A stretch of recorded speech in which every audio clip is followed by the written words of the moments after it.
Hello students, welcome to Mid Benches classes. Hello everyone. आज मैं आप लोगों को लेसन नंबर 18 साइंस का एक्सप्लेन करने वाली हूँ, 8th standard. What is lesson number 18? That is ecosystem. Ecosystem में can you recall which factors do you found in your surrounding? क्या क्या मिलता है आपको सराउंडिंग में?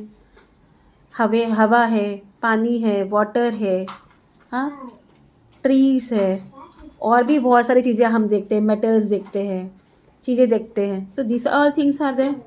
तो हमेशा याद रखना भी, जो हवा है ये है नॉन लिविंग थिंग, बट जो प्लांट्स है, वाटर हो गया, ये भी नॉन लिविंग, बट ये दोनों एक दूसरे से इंटर रिलेटेड है। तो इनको बोलते हैं बायोटिक एंड अबायोटिक फैक्टर्स। ठीक है, इसको क्या बोलते हैं? Biotic and abiotic factors. तो classify the following into living and non living thing. Now what is sunlight? Sunlight में तो कोई जान नहीं है, it's a non living thing. Sunflower is a living thing. Elephant, lotus, algae, stone is non-living thing, grass, water, and soil, cat, fern, air, land। तो इसमें से sunlight हो गया, देन स्टोन हो गए, वाटर हो गया, देन सॉइल, हाँ, air, this all are what? Non living thing. और बाकी सब जो है लिविंग थिंग है। Ecosystem, the world around us is made up of living and non living things या फैक्टर्स। हमारे आसपास जो भी है वो चीज़ें या तो लिविंग थिंग है या तो नॉन लिविंग थिंग है। Living are called biotic factors and non living things are called abiotic factor. जो लिविंग थिंग्स है उसको हम लोग क्या बोलेंगे? They are biotic. बायोटिक मतलब जो लिविंग है, जिसमें जो ब्रीथ ले सकता है, जो बड़ा हो सकता है। एंड नॉन लिविंग थिंग जो, उसको क्या बोलेंगे हम? Abiotic. This is a continuous interaction between these livings and non-living factors. Living organisms and their habitat environment are correlated with each other. The structure which is formed due to this reciprocal relationship is called an ecosystem. तो ये जो structure बनता है पूरा इनके साथ मिलके, इसको क्या बोलते हैं हम? Ecosystem. Biotic and abiotic factors and their interaction form an ecosystem. ये दोनों मिलके क्या बनाते हैं? एक इकोसिस्टम बनाते हैं। तो अबायोटिक फैक्टर्स में फिजिकल एंड केमिकल में क्या होता है? फिजिकल में air, water vapour, mineral, soil, sunlights आते हैं। In chemical there are inorganic substance and organic substance. तो इनऑर्गेनिक में क्या हो गया? हाइड्रोजन हो गया, oxygen, nitrogen, calcium, iron, potassium and sodium. And what is organic? Proteins, carbohydrates and lipids. अब प्रोटीन, कार्बोहाइड्रेट, लिपिड जो है हम फूड के थ्रू इसका इंटेक लेते हैं। लाइक अगर आप एग खाते हो, पनीर खाते हो, सोया खाते हो या दाल खाते हो, तो दाल से हमें प्रोटीन्स मिलता है। कार्बोहाइड्रेट्स हमें कार्ब्स किससे मिलता है? राइस से, चपाती से, इससे हमें कार्ब्स मिलते हैं। And lipids is what? Fat. Lipid fat है, ये हमें ऑयल से मिलता है, ghee, oil, whatever we eat. तो they are organic substance. And inorganic में क्या है? Hydrogen, oxygen, nitrogen, calcium, iron and potassium. Okay. Biotic में ऑटोट्रॉपिक होता है, हेट्रोट्रॉपिक होता है। तो ऑटोट्रॉपिक मीन्स व्हाट? जो खुद का खाना खुद बनाता है, किसी के ऊपर, किसी को मार के या कुछ करके नहीं बनाता है। Like producer, plants you know कि with the help of sunlight and chlorophyll it prepare its own food. तो प्लांट्स जो है प्रोड्यूसर्स है। Okay, they are prime. Consumer में कौन होता है? एनिमल। एनिमल्स या तो प्राइमरी कंज्यूमर पर डिपेंड होता है, तो सेकेंडरी पर, या तो टर्शरी पर। ओके। एंड डिकम्पोजर्स मतलब माइक्रोब, जो मरे हुए चीज़ों को खाता है। जो सड़ी हुई चीज़ें होती है, मरने के बाद जो गल जाता है, तो उसको जो गलाता है उसको क्या बोलते हैं? Microbes, that is decomposers. Fine. The organic substances, carbohydrate, proteins and lipids from dead bodies of plants and animal are converted into inorganic substance। अब जो जानवर या प्लांट्स मर जाते हैं तो उसमें जो ऑर्गेनिक सब्सटेंस होते हैं, like carbohydrate, proteins and lipids, they are converted into inorganic substance, जो है hydrogen, oxygen, calcium, iron, sodium, potassium etcetera by micro organism. Therefore microbes are said to be decomposer. इसके लिए माइक्रोब्स को क्या बोलते हैं? Decomposers. Now, structure of an ecosystem. Living organisms need different types of abiotic factors and they have different capacity to adapt with this abiotic factor. Like we are living things. So when we inhale, हम oxygen inhale करते हैं और carbon dioxide बाहर Excel करते हैं। तो ये जो ऑक्सीजन एंड कार्बन डाइऑक्साइड है, ये भी इनऑर्गेनिक अबायोटिक फैक्टर्स है। या ये बहुत ज़रूरी है। हवा बहुत ज़रूरी है। Some microbes need oxygen while others don't. Some plant needs more sunlight while other grows well in shade. Okay. Each and every abiotic factor, air, water, soil, sunlight, temperature, humidity, affects the biotic factors in the ecosystem. ये affect करता है, अगर ये कम ज़्यादा हो जाए तो हमारे इकोसिस्टम में भी प्रॉब्लम्स आ सकती है. The abiotic factor in an ecosystem decide which biotic factors will survive in need and what will be the numbers. तो ये अबायोटिक फैक्टर्स ही जो हमारे इकोसिस्टम में यही डिसाइड करता है कि उस एरिया में, उस एटमॉस्फेयर में कौन से बायोटिक फैक्टर्स है, कौन से लिविंग थिंग्स से सर्वाइव कर सकते हैं एंड वो कितने रहेंगे. The proportion of abiotic factors in an ecosystem is always changing as biotic factor use और excrete abiotic factors. Every biotic factors affect abiotic factors. Every living thing affects non-living thing. Okay. Well as other biotic factors around it. Every living organism in an ecosystem plays a particular role while living, moving in that ecosystem. The position of any organism in context to other living organism and the role it is playing called niche. Example, a sunflower plant in a garden evolves oxygen in the air and provides food and shelter for insects like ants, honeybees, etc. मतलब क्या बता रहे हैं, कोई भी living organism जो position में खड़ा होता है, हाँ, context to other living organism and role is playing called निच.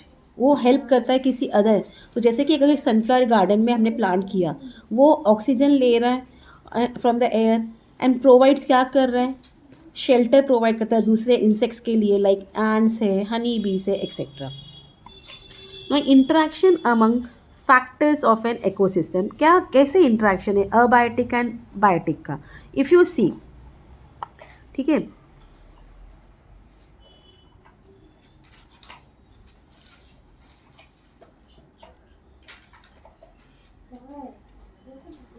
Abiotic factors: nutrition, solar energy, carbon dioxide, nitrogen, water, mineral, etc. With the help of heat, photosynthesis, biotic factors, plant जो produce करता है, खुद का खाना खुद बनाता है और वो ग्रो होता है. तो इस पर दूसरे animal like we also depend on plants. Okay. Animal consume food from plants. Biotic factors primary and secondary tertiary consumer. ये सेकेंडरी कंज्यूमर है. ठीक है, प्राइमरी सेकेंडरी. सो गोट है, गोट पर डिपेंड कौन करता है, गोट को कौन खाता है, टाइगर. ओके. टाइगर अगर मर जाता है, टाइगर को अगर ये दोनों मर जाएंगे, ये तो इसको डिकम्पोज कौन करेगा, माइक्रोब्स. माइक्रोब डिकम्पोजर से, और वैसे ही उस पर फिर फंगस ग्रो होने लगते हैं. दैट इज, ये इंट्रैक्शन है दोनों के बीच में.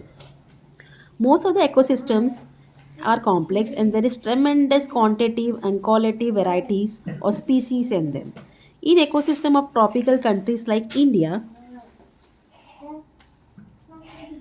few species of living organisms are found everywhere in large number.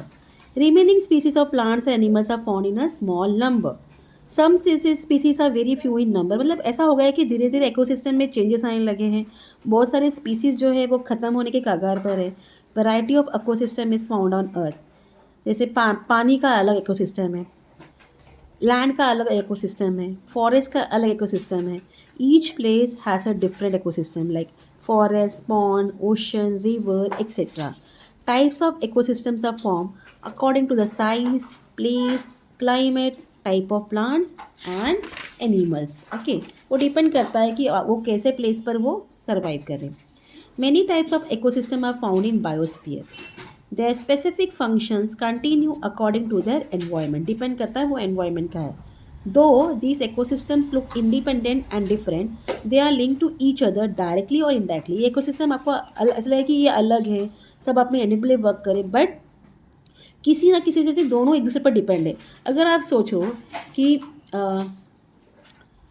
Plants ही नहीं ग्रो होंगे तो हम कैसे किस पर सर्वाइव कर पाएंगे. जो सिर्फ घास खाते हैं, जैसे कि एलिफेंट हो गए, जिराफ हो गया, मंकीज़ हो गए, या और भी रैबिट्स हो गए. अगर प्लांट्स ही नहीं ग्रो होंगे तो ये एनिमल्स भी नहीं पल पाएंगे, ये भी भूख के मारे मर जाएंगे. अगर ये नहीं होंगे तो इनको खाने वाले जो जानवर है लाइक शेर है या कोई और जानवर है, ये भी तो भूखे मरेंगे. धीरे धीरे क्या होगा, वो इकोसिस्टम पर इफेक्ट करेगा. तो इसके लिए हर एक चीज़ का अपना अपना इंपॉर्टेंस है. दे आर डायरेक्टली और इनडायरेक्टली क्या है, वो एक दूसरे पर डिपेंडेंट है. Therefore, we cannot separate these small ecosystem from each other, but can classify them according to their function. In some regions on Earth, a large area have same climate and abiotic factors. The living organisms in those areas are also similar. So, a specific ecosystem develops in a vast area. Such large ecosystem are called biomass. क्या बोलते हैं उसको हम लोग? Biomass. These biomass contain many small ecosystem. ये biomass के अंदर भी बहुत छोटे छोटे छोटे small ecosystems हैं. Earth itself is a vast ecosystem. Two types of biomass are found on Earth. One is land biomass and other is aquatic. Land biomass आपको पता है जो lands पर animals रहते हैं. And aquatic मतलब जो water में रहते हैं, भले वो river में हो, pond में हो, sea में हो, depend on from there where they belongs. Okay. Looking back, new words are created with the development in science. Same in this case with the word ecosystem. How can we describe the interrelationship between physical and biological factors in one word? In 1930, this question was asked to a scientist Ray Clapham. Ecosystem was his answer. His colleague A.G. Tansley used this word in 1935. Biotic community is another name for ecosystem. धीरे धीरे name change होने लगा, ठीक है. So land biomass क्या है? The biomass which exist only on land. जो biomass सिर्फ लैंड पर एग्जिस्ट होता है उसको हम लोग क्या बोलते हैं? Land biomass. Due to unequal distribution of abiotic factors, different types of ecosystem exist. Example grassland, evergreen, forest, desert, ice land ecosystem, ecosystem in taiga, tropical rain forest etcetera. मतलब जो एरिया जैसा, अगर हम बर्फीली एरिया पे जाए वहाँ का इकोसिस्टम अलग रहेगा, वहाँ के एनिमल्स अलग रहेंगे, वहाँ के खाना पीना अलग रहेगा. अगर आप यहाँ आते हो इक्वाटोरियल रीजन पे तो यहाँ का सिस्टम अलग है. अगर आप डेजर्ट एरिया में आते हो तो वहाँ का सिस्टम अलग है. मतलब हर एनिमल्स या हर लोग उस जगह पर सर्वाइव नहीं कर सकते. उस जगह के लिए वो अपने अपने, अगर आप पोलर बियर को आइसलैंड से इधर ला दोगे वो सर्वाइव ही नहीं कर पाएगा, बराबर है, क्योंकि उसकी बॉडी उस एटमॉस्फेयर के लिए बनी है. Grassland ecosystem. Grassland develop where rainfall is not enough to grow big trees. Vast growth of grass is found in this ecosystem. Longer summer and limited rain develop dwarf planet in this area. Animals like goat, sheep, giraffe, zebra, elephant, deer, chital, tiger, lion, etc. are found in this ecosystem. Similarly, various birds, insect, microbes are also present. तो grassland ecosystem क्या है? जहाँ बारिश कम होती है और बड़े बड़े झाड़, मतलब it's not enough to grow big trees, मतलब वहाँ बड़े बड़े झाड़ नहीं होते, ऐसे घास जैसे ट्रीज होते हैं. तो vast growth of grass is found in this ecosystem. Summer बड़ा होता है, ओके, रेन बहुत कम होता है. इसके लिए डार्क प्लांट्स हैं इन दिस एरियाज. बड़े बड़े प्लांट्स दिए, बुटके बुटके, डार्क मतलब छोटे साइज़ में. और वहाँ कैसे कैसे एनिमल्स हैं? गोट है, शीप है, giraffe, zebra, elephant, deer, chital, tiger, lion are found in this ecosystem. Similarly, various birds, insects, microbes and also present. तो ये था आपका ग्रासलैंड. तो ये जो पार्ट है हम कल कंटिन्यू करेंगे. Till then please do like, share and subscribe my channel. Thank you for watching. Bye.